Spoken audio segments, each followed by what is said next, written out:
వాసులకు Pawan Kalyan good news.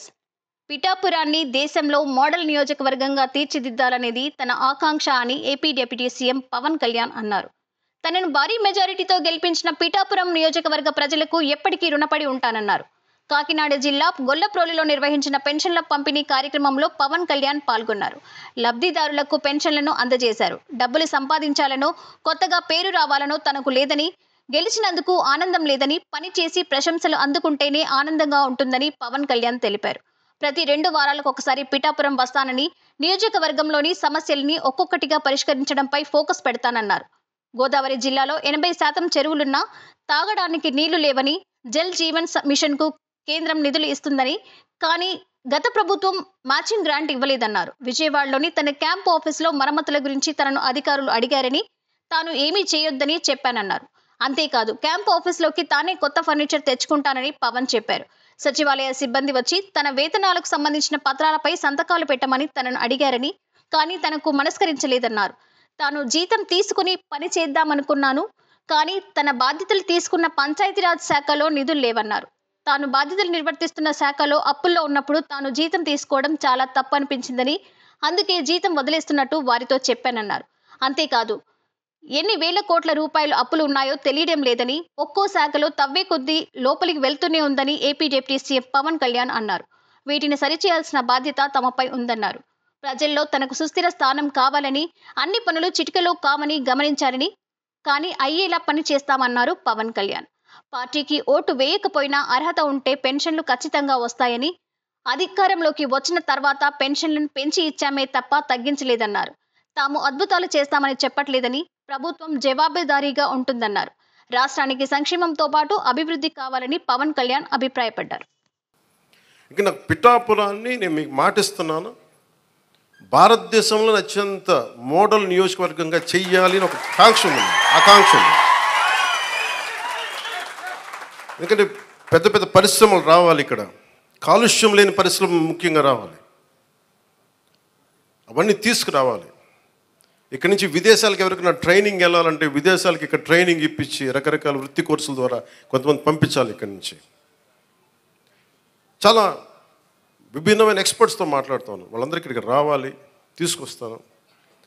అందుకే నేను ఈ రోజున కూడా చెప్పాను, ప్రజలకు అందుబాటులో ఉండండి. నా ఆఫీసు కూడా చెప్పాను, ముందు నా సేఫ్టీ కోసం పోలీస్ మన సెక్యూరిటీ నామ్స్ ప్రకారం కంచెకించి అవన్నీ తీసేసి ఉంచనివ్వండి, కానీ బట్ ప్రజల దగ్గరికి వచ్చేటప్పుడు మటుకు జస్ట్ ఎలాంటి అడ్డులు లేకుండా చూడండి. అంటే ఒకసారి మీరు అర్థం చేసుకోవాల్సింది, ఇది నేను రిపీటెడ్గా, నేను ఫస్ట్ ప్రభుత్వం బాధ్యత తీసుకున్న తర్వాత, ఉప ముఖ్యమంత్రి స్థానం తీసుకున్న తర్వాత నేను ఫస్ట్ నాకు భయం లేదు నాకు. ఎందుకంటే నేను 10 రూపాయలు డబ్బులు వెనక్కేసుకోవాలనో, లేదంటే నాకు కొత్త పేరు రావాలనో నాకు నిజంగా లేదు. నాకు ప్రజల్లో చాలా సుస్థిరమైన స్థానం ఇచ్చారు. నేను ఒక నటుడిగా పూర్తి స్థాయిలో ఉన్నప్పుడు నాకు డబ్బుకి కొదలేదు. నాకు రాజకీయాలకి డబ్బుకి సంబంధం లేదు నాకు. సో డబ్బులతో నాకు రాజకీయాలు ముడిపడలేదు. అందువల్ల నేను చేసేటప్పుడు మీకు మొత్తం సాయశక్తిలో పెట్టేస్తాను. మీరు చెప్పిన ప్రతి సమస్యకి పెడతాను. కాకపోతే డబ్బు అందరికీ ఏముంటుందంటే, ప్రభుత్వం రాగానే అన్ని సమస్యలు చిటికలో అయిపోతాయి. అవో, కానీ చిటికలో అయ్యే వరకు పనిచేస్తాం. ఇదేంటంటే మీకు వినే ప్రభుత్వం చెప్పడానికి నేను ప్రభుత్వ ప్రతినిధిగా చెప్తున్నాను. మీరు ఎప్పుడైనా సరే మీరు మమ్మల్ని నిలదీయండి అని నేను అడిగానప్పుడు, మీరు ఓటేశారో లేదో నేను కూడా అడగట్లా. ఇందాక చాలా నా పెద్దలు వేదిక పైన మాట్లాడుతూ ఒకటే చెప్పారు, ఈ పార్టీ కాకపోతే మేము పెన్షన్లు తీసేస్తున్నారు. కృష్ణరాజు గారు చెప్తా ఉన్నారు, వాళ్ళ పార్టీ మెంబర్లు అయితేనే మేము ఇస్తాం. నేను మీకు మాటిస్తున్నాను, గత ప్రభుత్వంలో కాదు, మీరు ఏ పార్టీకి సంబంధించిన వారైనా కనీసం మీకు ఇవ్వటం అది మా కనీస ధర్మం, ఈ ప్రభుత్వ బాధ్యత. పిఠాపురంలో తీసుకొచ్చి మీకు అలాంటి సమస్య ఏదైనా ఉంది అంటే, మీరు ఓటు వేయకపోయినా కానీ అర్హత ఉన్న వారికి అది మీకు ఇంటికి వచ్చి తీరుతుంది. పిఠాపురం ప్రజలకు నేను ఎందుకు ఇంత రుణపడి, నిజంగా చెప్పాలంటే నాకు ముఖ్యమంత్రి స్థానం మీద కానీ ఉప ముఖ్యమంత్రి మీద స్థానం కానీ నాకు నిజంగా నేను ఏమనుకోలే. కష్టాలు ఉన్నప్పుడు పనిచేసే వ్యక్తిగా ఉంటే చాలు, నేను అలాంటి అవ్వాలి అనుకున్నాను. నేను దానికోసం ప్రయత్నం చేశాను. నేను పదవుల కోసం నాకు నిజంగా తెలియదు, కానీ ఈ రోజున నాకు ఈ స్థానంలో కూర్చోబెట్టారు. ఈ స్థానానికి మీరు వేసిన ప్రతి ఒక్క ఓటర్కి, ప్రతి ఒక్కరికి కూడా మీ ఓటుకి సరైన వ్యక్తులకి వేసాం, సరైన కూటమికి వేసామని మీరు గర్వపడేలాగా ఉంటుంది మేము చేసే పాలన. నిజంగా అనిపిస్తాయి. ఈ బిడ్డల భవిష్యత్తు కోసం కాకపోతే ఏం చేస్తాం? ఇప్పుడు నేను రక్షిత మంచినీరు వీళ్ళకి ఇవ్వగలిగేది ఏముంది? కనీసం తాగడానికి మంచి నీళ్ళు ఇవ్వగలగాలి, మంచి చదువు చెప్పించగలగాలి. వీళ్ళకి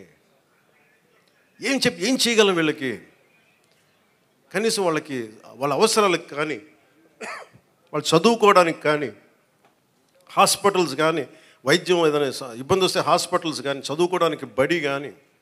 నేను చెప్తాను 2047 చంద్రబాబు గారు ఇదే అనుకుంటున్నాను. చంద్రబాబు గారు ఇదే చెప్తా ఉన్నారు, అద్భుతంగా రాణించాలి, భారతదేశం should become number 1 in the world అని.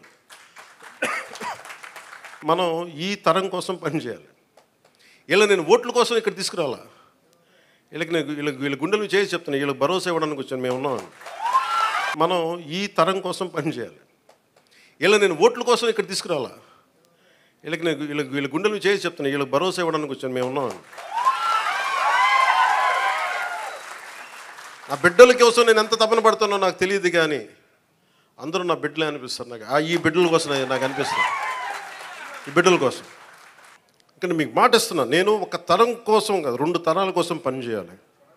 వాటి కోసం పనిచేస్తాను తెలియజేసుకుంటూ మీ అందరికీ మరోమారు అధికార యంత్రాంగానికి, ఆర్డీఓలందరికీ, వేదిక పైన ఉన్న అధికారులందరికీ, ఇక్కడున్న భారతీయ జనతా పార్టీ నాయకులందరికీ, తెలుగుదేశం నాయకులందరికీ, అలాగే ముఖ్యంగా జనసేన నాయకులకి మీరు చేసిన కష్టం నేను మర్చిపోలేను. నేను ఇప్పుడు ప్రారంభించాను, ఇల్లు వెతుకుతున్నాను, ఇక్కడ నా సొంత స్థలం వెతుకుతున్నాను.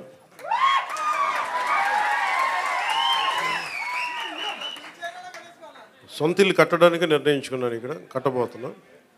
సో మీ అందరి ఆశీర్వాదాలు కావాలి, మీకు ఎప్పుడు అందుబాటులో ఉంటాను తెలియజేసుకుని సెలవు తీసుకున్నాను. ఇక్కడున్న మీడియా సోదరులందరికీ ప్రత్యేక ధన్యవాదాలు.